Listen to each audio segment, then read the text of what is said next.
اتخذ الله إبراهيم خليلا صدق الله العظيم وبلغنا رسوله النبي الأمين الكريم ونحن على ذلك من الشاهدين والشاكرين والحمد لله رب العالمين.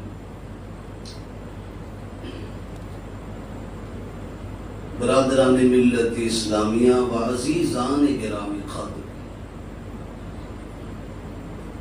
اللہ رب العزت کا شکر ہے کہ جس کے فضل و کرم سے ہم مسلسل 4 جمعۃ المبارک سے جناب خلیل اللہ حضرت ابراہیم علیہ السلام کی زندگی کے حوالے سے کچھ روشنی حاصل کر رہے تھے، اور آج بھی انشاءاللہ یہ اس کا ہمارا موضوع کا 5واں جمعہ ہے۔ اللہ پاک اس کے متعلق ہمیں حق کہنے، آپ کو حق سن کر سب کو عمل کی توفیق عطا فرمائے۔ قرآن مجید نے فرمایا واتخذ اللہ ابراہیم خلیلا، اور اللہ تبارک و تعالی نے جناب ابراہیم علیہ السلام کو اپنا خلیل بنایا۔ یہ خلیل کی ڈیفینیشن اب میں صرف خلیل کروں گا، پھر انشاءاللہ جب اس کے اختتام کو پہنچیں گے اس موضوع کے، تب انشاءاللہ ہم خلیل کے جو معنی اور مفہوم مفسرین نے بیان فرمائے اس کو کھولوں گا۔ ابھی اتنا ہی سمجھ لے کہ اللہ نے جناب ابراہیم کو اپنا خلیل بنایا۔ قرآن مجید کی بہت ساری صورتیں، بلکہ بہت ساری آیتیں، ان صورتوں میں بہت ساری آیتیں جناب ابراہیم علیہ السلام کے تعلق سے نازل بھی ہوئی، اور ایک سے ایک واقعات ان کی زندگی کے حوالے سے ہیں۔ میں سب تو نہیں بیان کر سکا، جو کچھ یہاں پر نازل ہوگا آپ کے سامنے میں رکھنے کی کوشش کروں گا۔ گزشتہ جمعہ کو ہم لوگ پہنچے تھے، جناب ابراہیم علیہ السلام نمرود کی آگ میں ڈالے گئے، کم و بیش 40 یا 50 دن، کسی تفسیر لکھنے والے نے 40 لکھا ہے، کسی نے 50، پر 40 سے نیچے کسی نے نہیں لکھا، 50 کے اوپر کسی نے نہیں لکھا، اسی لیے احتیاطاً ہم یہ کہیں گے کم و بیش 40 یا 50 دن آپ نار نمرود یعنی نمرود کی آگ میں رہے۔ کہنے کے لیے تو وہ نار نمرود تھی، لیکن حقیقت میں اللہ نے اس آگ کو باغ بنا دیا تھا، کیونکہ آگ کی جو خصلت ہوتی ہے نا، اس کا کام ہوتا ہے جلانا، ایذا دینا، تکلیف پہنچانا، اور دوسرا جو کام اس کا ہوتا ہے وہ روشنی دینا۔ 2 کام ہوتا ہے، ایک روشنی دینا اندھیرے میں، یا تو جلا لینا۔ تو اللہ نے ایک جو خصلت تھی آگ کی، جلا دینے کی، اللہ نے اس کو جناب ابراہیم سے دور کر دی۔ وہ آگ جلتی رہی لیکن وہ روشنی کا کام کرتی رہی، اس کی جو جلانے کی کیفیت تھی وہ ختم ہو گئی۔ اور پھر اللہ تبارک و تعالی نے یہ بھی تو فرمایا یا نار کونی بردا وسلاما علی ابراہیم، اے آگ میرے ابراہیم پر سلامتی کے ساتھ ٹھنڈی ہو جا۔ میں جناب ابن عباس رضی اللہ تعالی عنہ کا قول پڑھ رہا تھا، اس میں اس کے ضمن میں ایک بات یاد آ گئی۔ انہوں نے لکھا ہے کہ اللہ پاک نے اچھا ہوا یہ فرما دیا کہ بردم و سلامن، یعنی ابراہیم پر ٹھنڈی تو ہو جا مگر وہ ٹھنڈک جس میں سلامتی ہو۔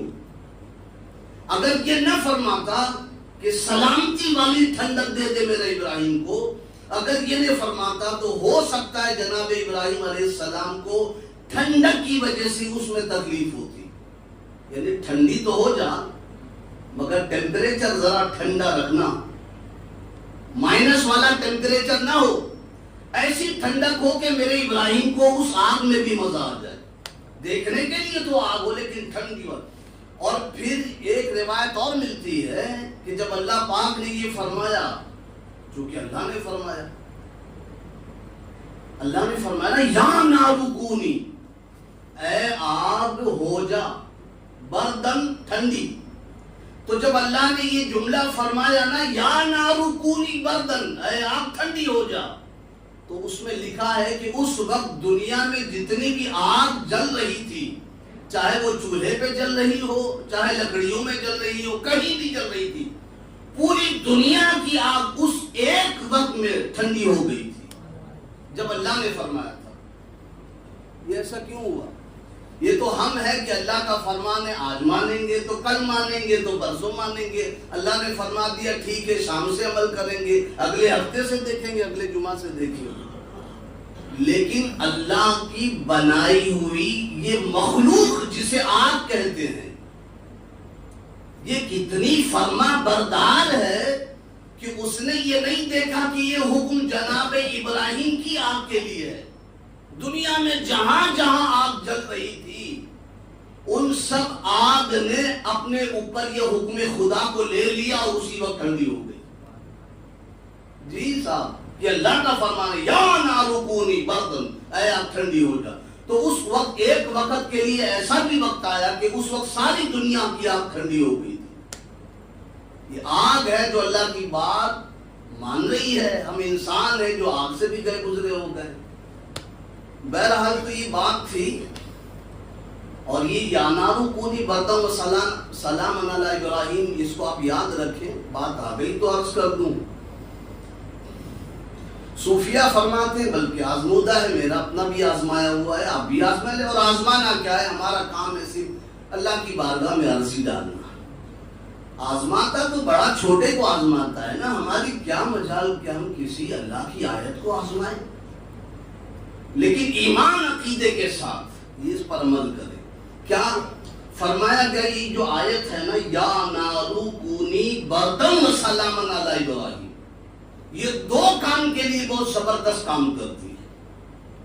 پہلا کام تو یہ ہے کہ جب کسی کو شدید بخار ہو، جب آیت آ گئی تو اس کے فائدے بھی سن لیں آپ تاکہ بات اور مکمل ہو جائے۔ جب کسی کو شدید بخار ہو، اترتا ہی نہیں ہو بخار، تو فرمایا گیا ہے کہ اس کو کم از کم بخار کے لیے جو عادت بتا رہا ہوں آپ کو، 21 مرتبہ اس سورے کی آیت کو یا نارو کونی بردن و سلام علی ابراہیم 21 مرتبہ درود پاک پڑھ کر کے اس آیت کو پانی پر دم کر کے مریض کو پلا دے، اور یا تو اس کے پورے بدن پر دم کر دے، انشاءاللہ تعالی اس کا بخار ٹھنڈا ہو جائے گا۔ کیوں؟ اس لیے کہ بخار کیسے ہوتا ہے؟ وہ گرمی سے تو ہوتا ہے نا۔ بھئی حضور سے پوچھا گیا یا رسول اللہ یہ بخار کیسے ہے؟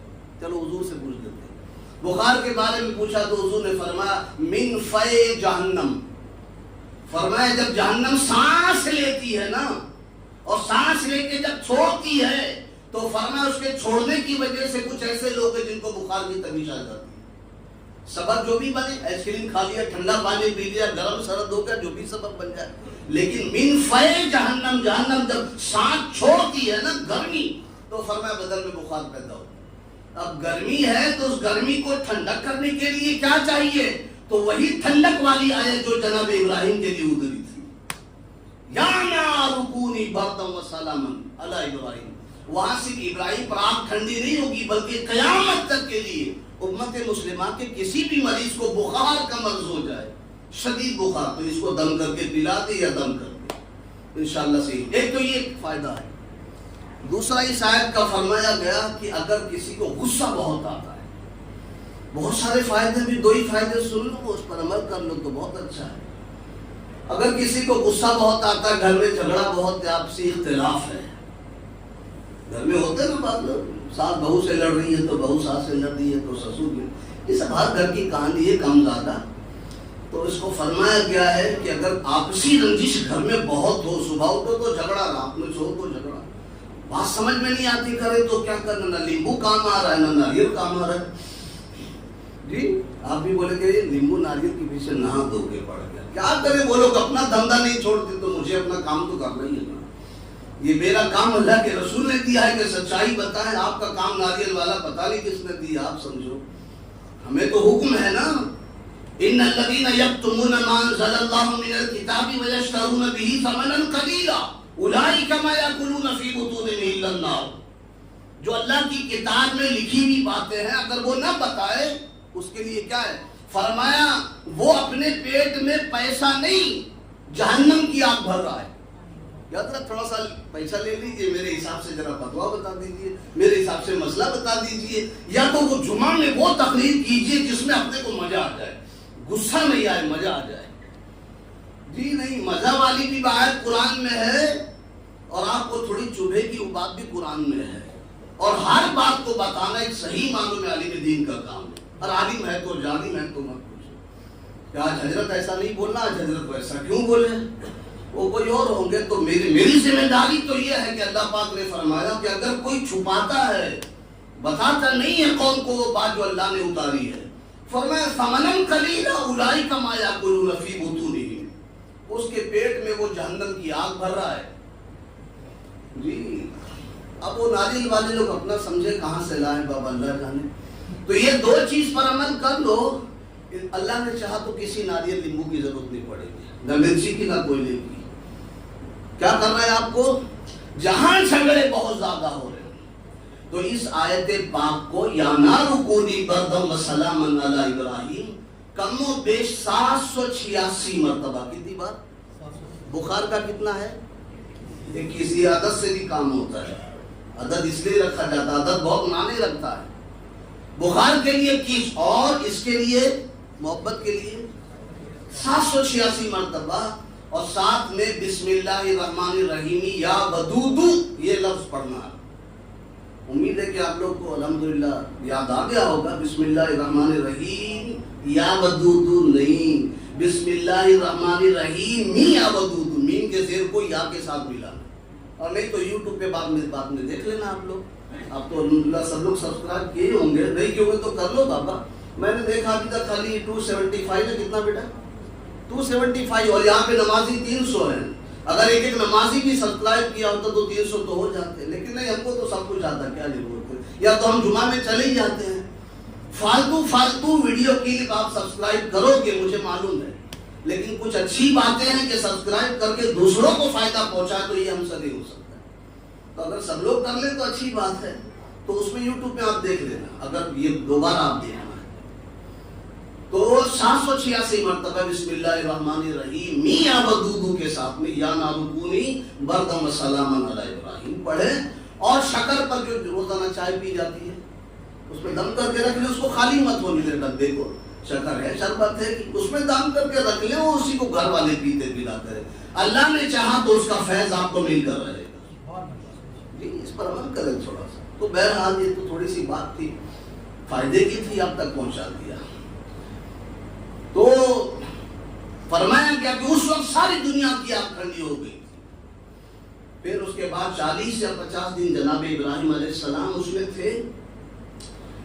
اور جب آپ اس آگ میں تھے نا تو نمرود کی ایک بیٹی جو اپنے محل کی اونچائی سے اس آگ کو دیکھ رہی تھی کہ ذرا دیکھو اتنے دن گزر گئے ہیں، جناب ابراہیم کا ہوا کیا؟ 40-50 دن تک وہ آگ جلتی رہی بظاہر. دیکھو ہوا کیا؟ وہ محل کے سب سے اونچے دروازے پر کھڑکی پر کھڑی ہو گئی. اس نے دیکھا کہ جناب ابراہیم اس آگ میں مسکرا رہے ہیں. آگ جل رہی ہے لیکن اچھا حیرت کی بات یہ ہے، جس رسی سے باندھ کر کے جناب ابراہیم کو اس آگ میں ڈالا گیا تھا وہ رسی جل گئی. اس رسی کو کہا گیا کہ وہ جل تو گئی. اب سوچیے رسی جل گئی مگر جناب ابراہیم پر آنچ بھی نہیں آئی. یعنی پتا چلا اللہ جسے بچانا چاہتا ہے نا اس کے لیے ایسے سبب بنا دیتا ہے. سبب بنتا ہے بابا، نہیں بنتا سبب. اگر اللہ تعالیٰ کے سبب کو نہیں مانتے ہو تو عامر قذافی کے نئے حج کے واقعے کو دیکھ لو جی، کیسے سبب بنا اس بندے کا. اس سے ہمیں اللہ پر توکل اور بھروسہ یقین اس ویڈیو کے ذریعے آتا ہے. ایسے ایسے واقعات کہ اللہ پر واقعی میں اگر بھروسہ ہے تو پلین کیا چیز ہے، بری تقدیر بھی ہو تو اللہ اسے روک دیتا ہے. ہوائی جہاز کیا چیز ہے، 2 بار رک جاتا ہے. اللہ بری تقدیر بھی ہو تو روک دیتا ہے، اس لیے کہ تقدیر کا لکھنے والا اللہ ہی ہے. 2 بار پلین اڑنا چاہا نہیں اڑ پایا، تیسری مرتبہ اڑا. کیوں؟ اس لیے کہ اس کا حج ابھی ہوا ہی نہیں ہے، اس کے پہلے اللہ نے قبول کر لیا. اس سے قبول تو یہ جو سبب کو نہیں مانتے نا، ذرا سبب کو بھی سمجھیں کہ جب اللہ کسی کو مشکلات سے نکالنا چاہتا ہے نا تو ایسی جگہ سے دروازے کھولتا ہے کہ جہاں سے بندے کو گمان بھی نہیں ہوتا. ورنہ ایک بار پلین کا دروازہ بند ہو جائے، بتاؤ کوئی مائی کلال ایسا کہ دوبارہ اس کے لیے کھولا گیا ہو. دوبارہ کھولا گیا، تیسری مرتبہ میں پھر وہ اڑان بھرا ہے، اڑ کے آگے گیا، پھر واپس آیا، پھر گیا، پھر واپس آیا. دروازے ایروپلین والے نے بند کیا تھا، اللہ نے تو کھول رکھا تھا نا، کہ میں نے تو کعبے کا دروازہ تیرے لیے، حرم کا دروازہ کھول رکھا ہے، تم پلین کا دروازہ بند کر رہے ہو اس کے لیے. حرم کا دروازہ کھلا تھا تو پلین کا دروازہ کیسے بند ہوتا؟ جی اس لیے اللہ ہمارے لیے بھی دروازے کھولے، ہم بھی پہنچے.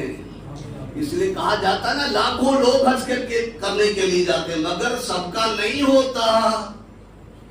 اور بھی حلال کی بات کر رہا ہوں، جو حلال کمائی سے جاتے ہیں ان کی بھی بات کر رہا ہوں. حرام والوں کا تو ویسے بھی نہیں ہوتا. کسی کو ٹوپی پہنا کے چلے گیا، شراب مٹی کے پیسے جوئے سے چلا گیا، عیاشی، حرام پیسے سے تو حج ہوتا ہی نہیں ہے. ہوتا صاف کہہ لیتا ہوں، ہوتا ہی نہیں. حلال پیسے والوں کا بھی حج کہیں کہیں کسی وجہ سے رک جاتا ہے.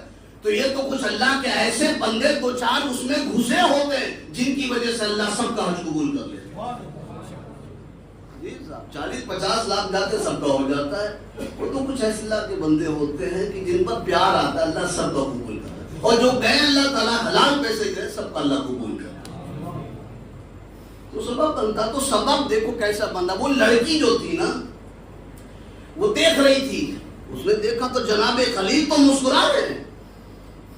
اس نے وہیں سے جناب خلیل کو آواز دی اوپر سے، میں بھی آؤں، آئی ایم کمنگ. جی صاحب اس نے کہا تفسیر کتاب میں، اس نے دور سے اشارہ کیا، اتنی دور تھی نا وہ اس کا محل کا در، کہاں وہ محل اور کہاں وہ آگے اتنی اونچی. اس نے اشارہ کیا میں آؤں. جناب ابراہیم نے نہیں کہا کہ ارے نہیں، بھڑکتی ہوئی آگ ہے، مسکرا کے فرمایا آجا تال. اس نے وہیں سے چھلانگ لگائی اور سیدھا آگ میں کود گئی. کیوں کودی؟ اس کا ایمان ذرا دیکھیے. ابھی مومنہ نہیں تھی، ابھی مومنہ نہیں تھی، مگر ان کو مسکراتا ہوا دیکھ کر آگ میں اللہ نے ایمان کی شمع دل میں ڈال دی. اور شمع ڈالنی تھی کہ اس کا یقین مضبوط ہو گیا کہ جناب ابراہیم میں کچھ تو بات ہے. کہا میں آؤں، کہا جا. کود گئی، آگ میں کود گئی. یہ بادشاہ نمرود تھر تھر تھر تھر کانپنے لگا، میری بیٹی چلی گئی، کیا ہوگا. لیکن جب باہر نکلے تو صحیح سلامت دونوں نکلے. اس کے بھی دل پر تھوڑا اثر ہوا، مفسرین لکھتے ہیں اس کے دل پر تھوڑا اثر ہوا نمرود کے. لیکن کچھ اگل بغل رہنے والے ہوتے ہیں نا، بھڑکانے ہوتے ہیں، ارے کہاں تم اپنے باپ دادا کے دین سے پھر رہے ہو، تمہاری بادشاہ خطرے میں آ جائے گی، یہ بادشاہ بن جائے گا، تم جھک جاؤ گے اس کے سامنے. اور یہ آج بھی چل رہا ہے. اہل باطل حق والوں کے سامنے آج بھی نہیں جھکتے. ہماری کرسی خطرے میں نہ چلی جائے، ہماری چودراہٹ نہ چلی جائے، غریب کے سامنے جھک جائیں گے تو، کمزور کے سامنے جھک. معلوم ہے کہ یہ صحیح راستے پر ہے، یہ حق پر ہے، لیکن جھکیں گے نہیں. وہی والی بات نمرود کے ساتھ بھی ہوئی جو اب بھی چل رہی ہے. تو پھر پوچھا یہ آگ باغ کیسے ہو گئی؟ تو کسی نے کہا کہ ارے کچھ نہیں، وہ جادو تھا. جادو کے زور سے ابراہیم نے آگ پر کنٹرول کر لیا نا، اسی لیے وہ بچ گئے. لیکن ہوا کیا؟ جس لڑکی کو لوگوں نے دیکھا، نمرود کی لڑکی کو آگ میں کودی ہے، وہ جناب ابراہیم علیہ السلام کے ہاتھ پر ایمان والی ہو گئی. جب ایمان والی ہو گئی نا تو بادشاہ نمرود نے قید کروا لیا. پہلے تو سمجھایا بجھایا، ریت پر لٹایا بھی، گرم پتھر پر لٹایا بھی، کوڑے بھی اپنی بیٹی کو لگوائے، بہت اذیت دی، نہیں مانی، کہا نہیں. اس نے جیل میں ڈلوا دیا. مفسرین لکھتے ایک وقت وہ آیا، بات کی بات ہے، پہلے سن لیجئے. وہ جو میں نے ایک بار کہا تھا کہ جناب ابراہیم علیہ السلام کی نسل میں صرف ایک ایسی اولاد تھی جس سے 20 بیٹے ہوئے. کہا تھا نا میں نے، یاد ہے آپ کو؟ ایک جمعہ یا 2 جمعہ 3 جمعہ پہلے 20 بیٹے ہوئے اور 20 نبی ہوئے. وہ کس سے ہوئے؟ یہی وہ لڑکی جو ایمان لائی تھی نا، یہ جب قید کر لی گئی تو جناب جبریل علیہ السلام کو اللہ نے حکم دیا کہ جاؤ اس کی آزاد کرو، اس کی قید سے نمرود کی، اور جناب ابراہیم کے پاس ملک شام میں پہنچاؤ. تو ملک شام میں پھر اس کے بعد ان کی اولادوں میں سے اللہ نے اس بیٹی کی شادی کی جس سے بعد میں 20 بیٹے اور 20 کے 20 نبی ہوئے. کس کی بیٹی ہے؟ نمرود کی. اور پیدا کیا کر رہی ہے؟ نبی. یہ اللہ کا کرم ہے جس پر چاہے ہو جائے. اس لیے کبھی بھی اللہ کے کرم سے مرتے دم تک مایوس نہیں ہونا. کب اس سے کیسا کون سا کام لے لے بندے سے نہیں سمجھ سکتے ہم. اس کی شان اس کے کام کو ہم نہیں سمجھ سکتے. 20 بیٹے ہو 20 کے 20 نبی ہوئے. تو بات کی بات تھی جو میں نے پہلے کہہ دی. تو جناب ابراہیم علیہ السلام کو جب آگ سے نکلتے دیکھا یہ جادو ہے. اب ابراہیم علیہ السلام کی اس جادو کو جو کہا کہ اچھا ابراہیم جس خدا کو مانتا ہے نا میں آج اس خدا کا کام ہی تمام کر دیتا ہوں. نمرود نے کہا. تو لوگوں نے مشورہ دیا پھر کیا کرنا چاہیے. کہا ایسا کرو ایک تیر کمان لے لو. اچھا اتنا پاگل ہے اس کو جو مشورہ دیتا تھا مان لیتا تھا. لیکن اب مشورہ بھی دیکھو. کہا ان کے خدا کو مارنا ابراہیم کے خدا کو. کہا ایک تیر کمان لے لو آسمان کی طرف زور سے مارنا اور اس کے بعد وہاں پہنچے گا تو سمجھ لینا ابراہیم کا خدا مر گیا. مان اللہ رب العالمین. عجیب ہے ماقل. تو اس نے ایسے ہی کیا. کہا ٹھیک ہے تیر کمان لیا زور سے مارا اور اس کے بعد جو ہے دور تیر کمان اس کا تیر گیا اور اس تیر میں ایک مچھلی پھنسی. پتہ نہیں کیسے پھنسی. اور ایسا نہیں کہ اسی وقت کی بات کر رہا ہوں ہوا کی. آج بھی کہیں کہیں بارش ہوتی ہے تو مچھلی زمین پر گری ہے. نہیں سمجھ میں آتا تو گوگل بابا سے پوچھ لینا. اب تو سائنس کا زمانہ. میرے خیال سے سائنس اسی لیے ہے تاکہ حضور کی امت پر جو اسلام اترا اس کو سچائی کو ثابت کر سکے. مچھلیاں گری ہے بھائی آسمان سے. ابھی بھی گری ہے. کبھی برف کے اولے گر کر برف تو برف میں مچھلی گر چکی ہے. تو اس نے مارا وہ رہا وہ کوئی مچھلی گری. وہ چلا اٹھا میں نے ابراہیم کے خدا کو مار دیا. لیکن کیا ہوا اس کے اس کرنے کے بعد سے اس کے ناک میں ایک مچھر گھس گیا. مچھر گھسا اور تلملا اٹھا. وہ دوا کام نہیں آ رہی. حکیم اطباء کچھ کام. ایک حکیم تھا بوڑھا. اس نے کہا ایک علاج بتاتا ہوں. ایک چمڑے کا جوتا لو اور اس کے سر پر مارتے رہو. لوگوں نے یہی کیا اور اس سے فائدہ ملتا بھی تھا اس کو. ناک میں مچھر گھسا. کہاں درد ہے کہاں یہاں درد ہے. جہاں مچھر جاتا ہوگا وہاں درد اٹھتا ہوگا. پھر چمڑے کی جوتے سے مارا جاتا. مچھر دوسری طرف چلا جاتا. پھر وہاں مارا جاتا. اسی طرح کرتے کرتے اس کا بھیجا ایک دن پھٹ گیا اور وہ مر گیا. کتنا بڑا بادشاہ کتنا ظالم و جابر اپنے آپ کو خدا کہنے والا اللہ نے ہلاک کیا بھی تو ایک مچھر کے ذریعے. ہماری آپ کی کیا بساط ہے. کتنے بھی بڑے آدمی بن جاؤ لیکن بڑک پن اللہ کو پسند نہیں ہے.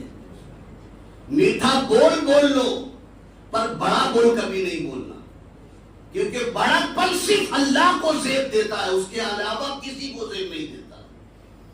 مر گیا وہ آخر. پھر کیا ہوا. پھر جناب ابراہیم علیہ السلام کے ساتھ وہ بچی تو خیر بعد میں آئی. آپ کی جو اہلیہ کچھ دن وہاں رہے حضرت سارہ رضی اللہ تعالیٰ عنہ. پھر اپنے اہلیہ کو لے کر ملک شام کی طرف بابل کی طرف آ گئے. ملک شام کی طرف آئے. بہت سارے واقعہ رونمات ہوئے اور پھر اس کے بعد حضرت حاجرہ بھی نکاح میں کیسے آئیں انشاءاللہ وہ بھی ہم عرض کرنے کی کوشش کریں گے انشاءاللہ. وہ لے کے بھی بات دیکھو چاہے قربانی کا معاملہ ہو چاہے حج کا معاملہ. آپ کہیں گے نا بھائی قربانی کا یہ موسم ہے حج کا موسم ہے تو اس پر کچھ کہیں آپ. تو یہ انہی سے ریلیٹڈ باتیں ہیں. تو انشاءاللہ وہ آئے گی صاحب آئے گی قربانی کی بھی.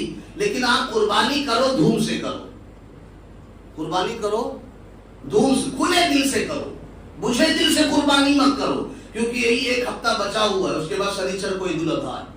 تو یہ انہی کی سنت ہے. سنت تو ابیکم ابراہیم. قربانی حضرت ابراہیم کی سنت ہے. تو یہ انہی سے ریلیٹڈ باتیں ہیں. بتا قربانی دھوم سے کرو آپ. اور ایسی دھوم ہو کہ قربانی آپ کی قربان کا خون بعد میں گرے. اللہ پہلے قبول فرما لے قربانی. لیکن اس کے لیے خلوص نیت چاہیے. فلوس نہیں چاہیے. ہم کیا سمجھتے قربانی کے لیے فلوس چاہیے. جتنا زیادہ فلوس یعنی مال بابا. یہ میں اشارہ کر رہا ہوں اوپر والے شاید اشارہ نہ سمجھو. فلوس کا مطلب کیا. فلوس یعنی پیسہ. اللہ کو خلوص والی قربانی پسند ہے فلوس والی نہیں. اور مارکیٹ میں جانے کے بعد آدمی کیا بولتا ہے؟ واہ اللہ کس پہ لکھے لا؟ ہاں اس پہ لکھے لا، اس بکرے پہ اللہ لکھا ہوا ہے، اس بکرے پہ جی صاحب اللہ لکھا ہوا ہے۔ اس کا کتنا؟ بولے بھائی میں نے تو 1 کروڑ رکھا تھا، آپ کیا بولتے ہو بولو جی۔ اب بھی دیونار میں 1 کروڑ بھی کبھی میں نے اخبار میں پڑھا، 1,11,786,000 روپے کا۔ کہا کیا لکھا ہوا؟ کہا ایک طرف اللہ لکھا ہوا ہے، ایک طرف محمد لکھا ہوا۔ اول تو یہ کہ ایک شبیہ بن جاتی ہے جس کو ایسا لگتا ہے، میں نے دیکھا راؤنڈ میں شبیہ بنی ہوئی، بس ایسا لگتا ہے گناہ کے ہاں اللہ لکھا ہے۔ لیکن میں کہتا ہوں تھوڑی دیر کے لیے سوچ لو، تھوڑی دیر کے لیے مان لو، اے خلوص والوں کی بات، خلوص والے تو کہتے کہ بھائی جتنا ہم وہ اللہ محمد والے بکرے پہ لگائیں گے نا، اتنا نہ جانے کتنے غریب بچیوں کا خاندان آباد ہو جائے گا، نہ جانے کتنے بچوں کی تعلیم کی فیس جمع ہو جائے گی، نہ کتنے آج دیکھو مسلمان کیا کاروباری لحاظ سے پریشان نہیں ہے؟ یہاں سے وہاں تک دیکھو آپ سب پریشان ہے، کسی کو گھر میں دودھ لانے کے پیسے نہیں، 1 کروڑ کا بکرا خریدنے کے لیے آپ کو سب فلوس آ جا رہا ہے۔ اللہ فلوس نہیں، اللہ خلوص چاہتا ہے، وہ تو نہیں دیکھتے جو خلوص والے، فلوس والے دیکھتے۔ تو مان لیتا ہوں تھوڑی دیر کے لیے، 1-2 منٹ اور لوں گا، مان لیتا ہوں تھوڑی دیر کے لیے کہ واقعی میں اس پر اللہ محمد لکھا ہے۔ پہلے تو ان کی کلاکاری ہوتی ان کی، لیکن اگر مان لو لکھا بھی ہے، ایمانداری سے بتانا قربانی کرنے کے بعد اس اللہ محمد والے بکرے کا جس کو 1 کروڑ روپیہ آپ لے کر کے لائے ہو، 50 لاکھ 11 لاکھ جو بھی، قربانی کرنے کے بعد اس کا چمڑا کیا کرتے ہو؟ کتر کے کھا لیتے ہو جی؟ کبھی دماغ کی بتی شریف جلی آپ کی؟ قربانی کرنے کے بعد وہی چمڑا وہیں جاتا ہے جہاں پہ اور چمڑے جاتے ہیں، پھر اس چمڑے کی کیا ہوتی ہے؟ کٹائی ہوتی ہے، بے عزتی ہوتی ہے، بے حرمتی ہوتی ہے، یہی ہوتا ہے نا، اور چمڑوں کے ساتھ ہی ملا رہتا ہے۔ اور قربانی کر کے اللہ محمد والے جانوروں کی، بکروں کی قربانی کر کے آپ یہ سوچتے ہو ہم اللہ کے قریب ہو گئے؟ کبھی اللہ سے بھی پوچھا اللہ تو کس کے قریب ہے؟ کبھی اللہ سے بھی پوچھا ہے کہ اللہ محمد کا بکرا دیکھ لیا، اس کا منہ مانگی دامت پاگلوں کی طرح دے رہے ہیں لوگ، بند کرو یہ سب جہالت، سراسر جہالت ہے۔ کبھی اللہ سے بھی پوچھا ہے کہ قربانی ہم اس لیے کر رہے تاکہ تو قریب ہو جائے، دوسرا کوئی مقصد ہے؟ ہاں لوگوں کو دکھانے کے لیے تو ٹھیک ہے، وہ اس سے بدلہ لے لے لوگ، لیکن اگر مقصد یہی ہے کہ اللہ قریب ہو جائے تو اللہ کس سے قریب ہوتا ہے وہ بھی سمجھنا ہے۔ اللہ فرماتا ہے اپنے نبی سے کہ محبوب آپ فرما دو، کیا فرما دو؟ ابغونی فی ضعفائکم او کما قال النبی صلی اللہ علیہ وسلم، اے میرے بندو اگر مجھے ڈھونڈنا ہے نا، مجھے قریب کرنا ہے نا، تو ایسا کرو جو میری امت کے غریب لوگ ہیں، میرے محبوب کی امت کے غریب کمزور لوگ ہیں، اس میں مجھے تلاش کرو، میں وہیں تمہیں ملوں گا۔ اللہ محمد کے بکرے میں نہیں ملوں گا تم کو، غریبوں میں ملوں گا۔ جاؤ مارکیٹ میں ایک متوسط دام کا لے لو آپ، اور آپ نے بہت پیسہ لیا ہے ٹھیک ہے، تو اس پیسے سے کسی کی مدد کرتے، یہ پاگل پنتی چھوڑو۔ اور دوسری بات، بہت ساری باتیں ہیں، میں کیا کیا کہوں، خیر 30 ہو گیا، انشاءاللہ جو باقی باتیں رہیں گی ہم آئندہ جمعہ میں بولنے کی کوشش کریں گے۔ اللہ پاک اپنے محبوب کے صدقے کہنے سننے سے زیادہ عمل کی توفیق عطا فرمائے۔ السلام علیکم ورحمۃ اللہ وبرکاتہ۔